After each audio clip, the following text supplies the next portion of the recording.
নমস্কার and welcome to thrash hour. আজকে আমরা কথা বলবো কান্নাকাটি মানে রান্নাবাটি নিয়ে।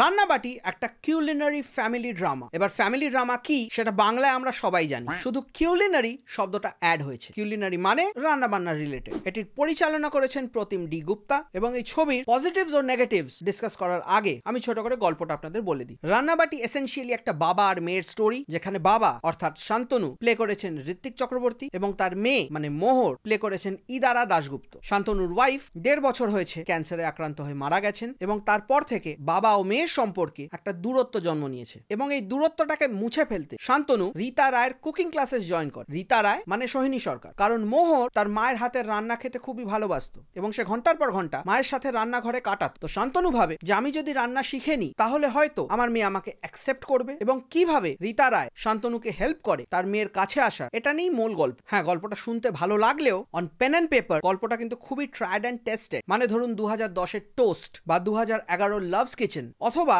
2016-র Japanese anime sweetness and lightning, যার থেকে বলতেই পারেন গল্পটা ডিট্টো কপি করা হয়েছে। তো স্টোরি ওয়াইজ কোনো ইনোভেশন বা নতুনত্ব একদমই নেই। এবার চলে আসা যাক অ্যাক্টিং এন্ড কাস্টিং এ। ছবির হাইলাইট হচ্ছে ঋত্বিক চক্রবর্তীর পারফরমেন্স। উনি একার কাঁধের ওপর পুরো ফিল্মটা ক্যারি করেছেন and he did a fantastic job. মানে বলতেই হয় উনি স্ক্রিন প্লের ওপরে গিয়ে পারফর্ম করেছেন। ওনার পারফরমেন্স অ্যাজ ওয়েল অ্যাজ ওনার chemistry with Sohini is the only saving grace of this film. হ্যাঁ, সোহিনী সরকারের পারফরমেন্সও ওয়াজ গুড, বিশাল আহামরি এরকম কিছু না। কিন্তু হ্যাঁ, একটা জিনিস আমি নোটিস করলাম, আমি জানি না উনি আমাদের রঘু ডাকাতের ভিডিওটা দেখেছিলেন কিনা, যেখানে আমি ওনার স্পিচকে নিয়ে মক করেছিলাম। কিন্তু হ্যাঁ, she really did surprise me. এই ফিল্মে ওনার স্পিচ যথেষ্ট ক্লিয়ার লাগলো। So hats off for working on your flaws.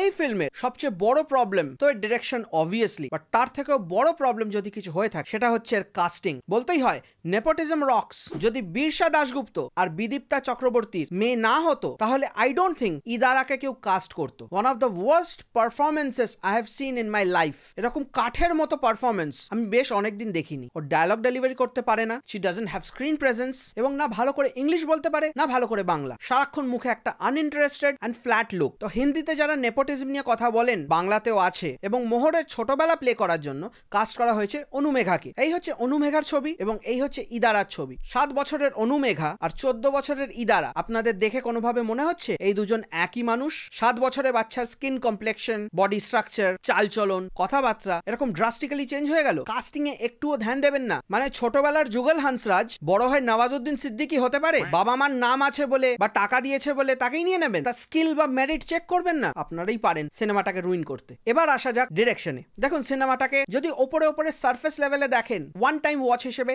ঠিকই আছে, কিন্তু জাস্ট ঠিকই আছে, তার বেশি কিছু নেই। কয়েকদিন আগে স্বার্থপর বেরিয়েছিল, ওটাও কিন্তু একটা ফ্যামিলি ড্রামার মতোই with a bit of courtroom element, কিন্তু ওটা স্ক্রিন প্লে আর পারফরমেন্স ওই স্টোরিটাকে জাস্টিফাই করছিল। এখানে স্ক্রিন প্লে এবং স্ক্রিপ্ট পুরোপুরি হলো। অ্যাক্টরসদেরকে বলে দেওয়া হয়েছে তোমরা ভালো অ্যাক্টরস, তোমরা নিজেদের মতো করো। খুবই সীমিত কাস্ট। শান্তনুকে ওয়ার্ক ফ্রম হোম করে দেখিয়ে দেওয়া হয়েছে, আর ওর অফিস দেখাতে হয়নি। মোহর কোন স্কুলে যায়, কখন স্কুলে যায় একটু ছোঁয়া দিয়ে ছেড়ে দেওয়া হয়েছে। মেয়ে নাকি ভায়োলেন্ট হয়ে পড়ছে, সেটা ওপরে ওপরে ছুঁয়ে বেরিয়ে যাওয়া হয়েছে। বাবা আর মেয়ের কোনো স্ক্রিন টাইমই নেই সেরকম। মেয়ে কেন বাবাকে হেট করে, কোথায় ছিলে তুমি, এই বলেই কাটিয়ে দেওয়া হলো। ইনফ্যাক্ট এই ফিল্মে একটা কার্ডিনাল সিন আছে যেটাকে আমি অ্যাড্রেস করব। ছবিতে মোহরের ক্যারেক্টারটা দুটো এজে দুজন প্লে করেছে, যেটা আমি আগেই বললাম, অনুমেঘা অ্যান্ড ইদারা। এবং আইরনিক্যালি একটা অদ্ভুত জিনিস করেছেন ডিরেক্টর। মোহরের মা 1.5 বছর হয়েছে মারা গেছে। এখন অ্যাট প্রেজেন্ট মোহরের বয়স 14। তার মানে ওর মা যখন মারা গেছে তখন ওর বয়স ছিল 12.5। তো 12.5 বছরের মোহরের সাথে ওর মায়ের প্রচুর সিনস এবং মেমোরিজ থাকবে, যেটা অ্যাজ অ্যান অডিয়েন্স আমাদের দেখানো প্রয়োজন ডিরেক্টরের। ডিরেক্টর দেখিয়েছেন 7 বছর পুরনো বাচ্চা মোহরের সাথে তার মায়ের মুহূর্ত এবং you will feel disconnected because প্রথমত দুটো বাচ্চাকে পুরোপুরি আলাদা দেখতে। ইদারা আর অনুমেঘা কোনোভাবেই একই রকম দেখতে নয়। একজনকে মনে হবে দিদি, একজনকে মনে হবে বোন, which would have been fine, but আমরা যখন ছোটবেলার মোহরের মোমেন্টস দেখছি তার মায়ের সাথে, আমরা ডিজার্ভ করি না এই মোহরের সাথে তার মায়ের কিছু মোমেন্টস দেখার? কি শুটের জন্য অ্যাভেলেবল ছিল না? ওই টাইম স্প্যানটা কোনোভাবেই জাস্টিফাইড নয়। এবং এই গ্যাপটা শুধু এখানেই নেই, স্ক্রিন প্লেতে এরকম অনেকগুলো গ্যাপ রয়েছে। ওই যে বললাম কারোর সাথে কারোর সেরকম স্ক্রিন টাইম নেই। মেন ফিল্মটা কিন্তু শুধুই romance between Sohini and Ritwik এবং সিনস এর র্যান্ডমনেস খুবই অবভিয়াস। মানে মোহর যখন ওর বাবাকে ফলো ফলো করে রীতা রায়ের কুকিং ক্লাসে গেল, সে দোতলায় চলে গেল। এত বড় কুকিং ক্লাস, বাইরে কোথাও লেখা থাকবে না যেখানে কুকিং ক্লাসেস হয়, কোনো ব্যানার থাকবে না, কোনো সাইনবোর্ড থাকবে না। সে ওপরে গিয়ে ভাবলো তার বাবার অ্যাফেয়ার চলছে। ভাই, একটা মুদির দোকানেও বোর্ড টাঙানো থাকে। এবং কুকিং ক্লাসেস এর লেজিটিমেসি জাজ করতে যাবেন না। অডিয়েন্সে অনেকজন ছিলেন যারা রান্নার ডেসক্রিপশন শুনে নিজেরাই কমেন্ট পাস করছিলেন, মানে টিচার রান্না কিন্তু শেখাচ্ছে না, সে নিজেই রান্না করে দিচ্ছে। বা স্টুডেন্ট কি করে শিখছে আমি জানি না। আমার সামনে যদি কেউ পায়েস বানিয়ে দিয়ে বলে তুমি পায়েস বানানো শিখে গেলে, তো আমি বলবো আগে না, আমি খেতে শিখলাম, বানাতে তো আপনি শিখলেন।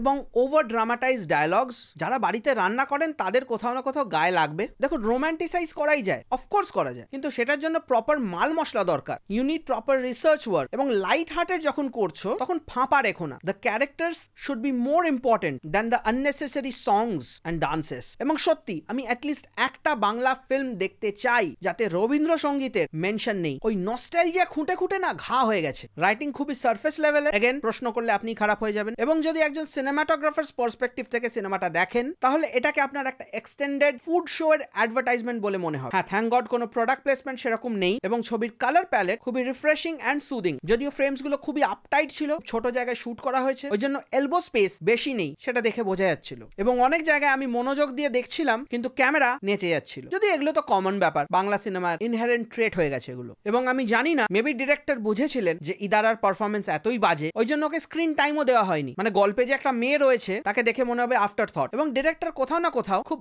অদ্ভুত ভাবে জেন জি, জেন আলফা খুব হিপ হওয়ার চেষ্টা করেছেন। সেটা মোহরের ক্যারেক্টার এবং ওর ডায়ালগস, ওগুলো দেখলেই আপনারা বুঝে যাবেন। ছবিতে স্যাডনেস আপনারা বিশেষ ফিল করতে পারবেন না, কারণ কোনো ক্যারেক্টারের সাথেই আপনারা ইনভেস্টেড হতে পারবেন না। All the characters are one dimensional without much depth. এবং ছবির ক্যারেক্টার ডেভেলপমেন্ট খুবই র্যান্ডম, মানে স্ক্রিপ্টের যেরকম প্রয়োজন সেই অনুযায়ী সবাই অ্যাক্টিং করছেন, সেই অনুযায়ী ক্যারেক্টার গুলোও বিহেভ করছে। এবং অদ্ভুত লাগলো, যে রান্না করে মোহরের মা ওকে খাওয়াতো সেগুলো খুব traditionally Indian or Indian fusion. সেখানে ওর বাবার হাতে যে খাবারগুলো খেয়ে ও ইমপ্রেসড হলো সেগুলো কিন্তু মোস্টলি কন্টিনেন্টাল, মানে পাস্তা, স্লাইডার, বার্গার। আমি বুঝলাম না তাহলে ওর মায়ের রান্নার সিগনিফিকেন্সটা এলো কোথায়? এবং যদি একবারেই সব মেনেই নিতে হতো তাহলে গোটা সিনেমাটা ফেনিয়ে লাভ কি ছিল? যাই হোক, এই সিনেমাটা নিয়ে আমি আর বিশেষ চুলচেরা বিশ্লেষণ করতে চাই না। Just for Ritwik Chakraborty's performance and Sohini and Ritwik's chemistry, আমি এই ফিল্মটাকে 2 দিচ্ছি আউট অফ 10। সিনেমাটা না ইমোশনালি কিছু অফার করতে পেরেছে, না ফিলোসফিক্যালি, না প্র্যাকটিক্যালি। তো এই ছিল আমার ভিউজ এন্ড অপিনিয়ন্স অন রান্নাবাটি। আশা করি এই ভিডিওটা আপনাদের ভালো লেগেছে। যদি ভালো লেগে থাকে তাহলে একটা লাইক, শেয়ার আর সাবস্ক্রাইব করে দেবেন। আপনাদের কোনো মতামত, সাজেশন বা ওপিনিয়ন থাকলে কমেন্ট সেকশনে নিশ্চয়ই জানাবেন। আপনারা দেখছিলেন থ্রাশ আওয়ার, আমি আপনাদের হোস্ট টম থ্রাশ, এবং দেখা হচ্ছে পরের ভিডিওতে।